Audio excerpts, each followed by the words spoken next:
Hey, ma'am. Ma'am, tuloy ang Blue Ribbon hearing po. Excuse me, possible dyan? Excuse me, excuse me. Sir, tuloy po yung Blue Ribbon, sir. Excuse Ma'am? me. So, ma'am, tuloy po. Sir, hindi kailangan manakit. Hindi ka kasi sinasakta. Ma'am, tuloy po ba yung Blue Ribbon hearing? Sir, tuloy po. Senator Robin, tuloy po yung Blue Ribbon hearing. Sir, Later na! I'll answer a bit. No, let's not shout. oo nga, ma'am. Ba't naman po ganun, ma'am? I'll answer Opo. you in a bit. Sige, ma'am. Follow, you can follow. Sige, ma'am. Okay po, okay po. Thank you po. Dito lang kailangan tulak. Thank you po. Mamaya na lang. Ma'am, pakaraanin mo lang ako. Inaanak. Sige, sige, sir. Sige, sir. Thank you po.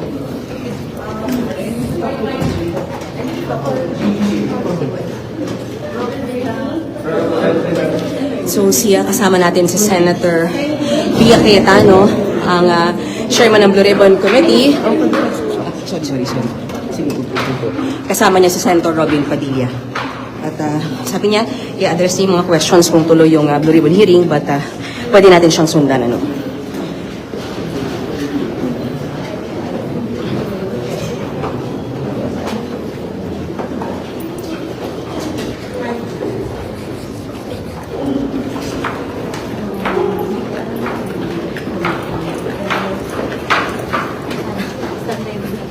Okay, so nandito tayo sa may first floor ng Senate building. Nakikita natin si Senator Robin Padilla at Senator Pia Cayetano. Kasunod lamang tayo sa kanya, no? Okay. Alright. So, naunang sinabi ni Acting Senate President Alan Cayetano na hindi tuloy ang Blue Ribbon hearing. Pero narito ngayon ang chairman ng Blue Ribbon bago palitan ni Senator Erwin Tulfo at Senator Pia Cayetano. Paraanin lang po natin. Paraanin lang po. Paraanin lang po. Luwag lang po. Aray ko. Sir, atras tayo, atras. Atras. Siksikan. Meron na po. Jo! Hindi, atras ako.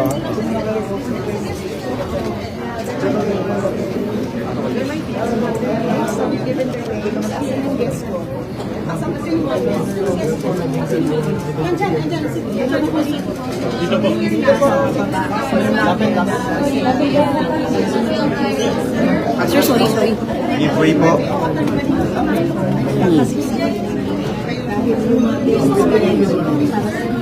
So, nandito yung mga guests ay pinatawag ng Blue Ribbon hearing pero mukhang nagkakaproblema dahil hindi pinapapasok, ano?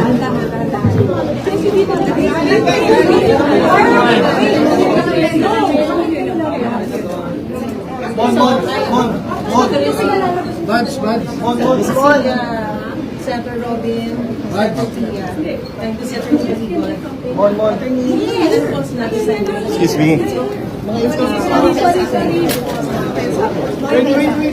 Ayun, okay. Ito yung 18 Marines, ano, at sinasama ni Senator Pia Cayetano, ano? Wait lang. Okay.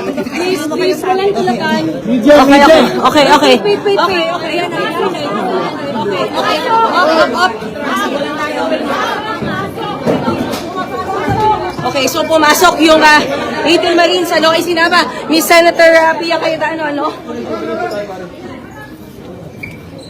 Sige. Okay. Buka. Okay, so nakapasok yung mga 18 Marines na kasama sa guests sa Law for the Blue Ribbon Committee at isinama sila ni Senator Pia Cayetano. Up! Ay! Oh my God! Senator! At dito siya, Secretary John Vic Rimulya at pinipigil sila Senator Robin Padilla. Oh my God! Nagtakbuhan sila Senator Pia Cayetano kasama yung walong Marines, ano? Kasama ko si Senator Robin Padilla. Sinasarahan kami ng pinto! Aray! Okay. Kasama ko si Senator Robin Padilla. Sir, what's happening? Oh my God. Sir. Thank you, sir. Thank you. Senator Robin, anong nangyayari po? Okay lang yan. Okay. So, kagit-gitan sa likod, sa ilalim, sa baba dahil hinarang ni Secretary John Vic Rimulya sila Senator Pia Cayetano at Senator Robin Padilla. 18, nandito po ba sila? Okay. So, mga kapatid, nagkagit-gitan sa first floor dahil May pasok po ba? May pasok po ba Dahil- yung senator? ipinasok ni Senator Pia Cayetano, sinabay niya yung 18 Marines. Pero nakita natin na hinarang siya ni DILG Secretary John Vic Rimulya. Okay, hold on.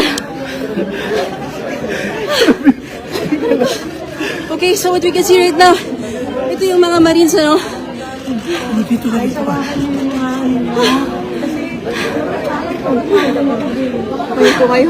po nangyari sa labas? Careful session hall. Kasama po tayo. Senator Robin Padilla. Kasama po si Senator Pia Cayetano. Okay. Bumaba po yung So, mga kapatid, again, just to give you an update, galing tayo sa first floor ng Senado kung saan hinaharang yung pagpasok ng resource persons. Buwaba sila Senator Pia Cayetano at Senator Robin Padilla, nasundan natin siya. At ang ginawa ni Senator Pia ay isinabay niya itong 18 Marines, ano, para makapasok. At talagang nagkaroon ng struggle dahil pinigil ni DILG Secretary John Vic Rimulya, lalo sila Senator Robin Padilla. Pero sa huli na naig, ano, at nakatakas, nakatakbo sila Senator Pia at nandito sa loob ngayon yung mga 18 Marines na kasama sa guests for the Blue Ribbon hearing. Nandito na rin ngayon, mga kapatid, Senator Alan Peter Cayetano. We also see Senator Pia Cayetano, ang Blue Ribbon Chairman, bago pinilitan ni Senator Erwin Tulfo. And we also see Senator Robin Padilla.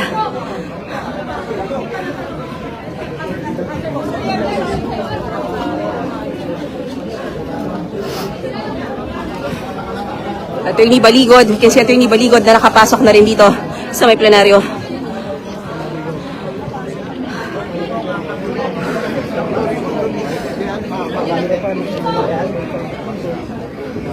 Tensyonado talaga, mga kapatid, dito sa loob ng plenaryo dahil nga ang sinasabi ni Acting Senate President Win Gatchalian, dapat walang pagdinig ang Blue Ribbon ngayon. Hindi papapasukan yung resource persons, pero talagang ipinilit na maipasok sila dito, no? Kasama sila Attorney Baligod at itong mga Marines, ano, na sinasabing naghatid ng mali-maliatang pera kila Zaldico. Kayo na nagkagit-gitan sa may first floor, ano, kung saan naroon nga rin at pinitigil ni ni Secretary John Vic Rimulya yung pagpasok ng ilang mga resource persons.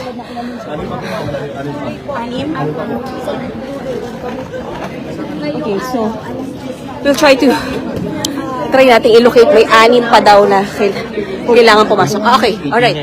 So, we'll try to locate kung nasaan yung 6 pa, no, na sinasabing kulang pa na resource persons. Lahat po ng media, pinagandang dito siya. Lahat po tayo. Wala pong tao dito. Doon na lang po. Doon na lang. Sige po, sige po. Okay.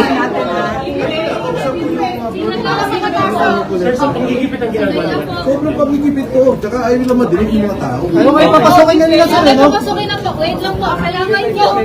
Thank you po. Yan siya, yung mga sundalo pa kasama sa 18 Marines, mga kapatid. Okay. So mukhang nakapasok na, kompleto na yung okay, mga kapatid, nakita natin si Mike Defensor and then yung 18 Marines, nakapasok na rin lahat dito sa pagdinig ng Blue Ribbon Committee. At nandito na rin sila Senator Alan Peter Cayetano, Pia Cayetano na chairman ng Blue Ribbon, bago nga yan napunta kay Senator Erwin Tulfo, Senator Amy Marcos at Senator Robin Padilla. So it seems like mukhang magtutuloy itong pagdinig ng Blue Ribbon Committee kaugnay sa flood control scandal. Okay, let me turn you over to what we see at the plenary. Okay, so andito yung mga testigo ng mga 18 Marines, Attorney